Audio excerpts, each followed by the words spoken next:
Hello বন্ধুরা, কি অবস্থা, কেমন আছো? আশা করি অনেক অনেক ভালো আছো। তো ফাইনালি তোমাদের কে গুহা দেখানোর জন্য নিয়ে যাচ্ছি আমি।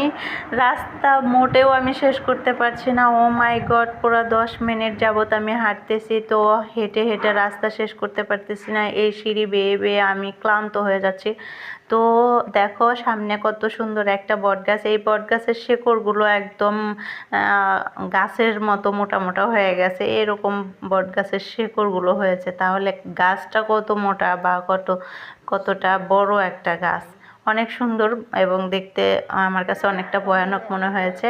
আর এই দেখো ফাইনালি আমরা গুহার কাছাকাছি চলে এসেছি। এইটাই হচ্ছে আকর্ষণীয় জায়গা। আর এই জায়গার জন্য মানুষ কতটা কষ্ট করে এই নিচে আসতেছে। আজকের খবর প্রায় 10 মিনিট 20 মিনিট ভরপুর হাইটা হাইটা তারপরে এই গুহাটার ভিতরে আসতে হয়। এই গুহার ভিতরে অনেক ঠান্ডা, মানে এই গুহার ভিতরে তেমন কিছু দেখার মতো নাই, বাট এটা একটা আকর্ষণ মানুষের, যে গুহার ভিতর দিয়ে আবার বের হওয়া যায়। ওই দিক দিয়ে রাস্তা আছে, এরকম সিঁড়ি বেয়ে আবার উপরে ওঠা যায়।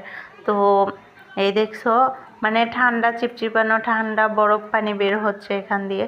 আমার হাজব্যান্ড আমাকে যেতে দিল না ভিতরে, মানে ও ভয় পাচ্ছে যে কি যেন কি হয় ভিতরে, তো সেজন্য আর যাইতে দিল না।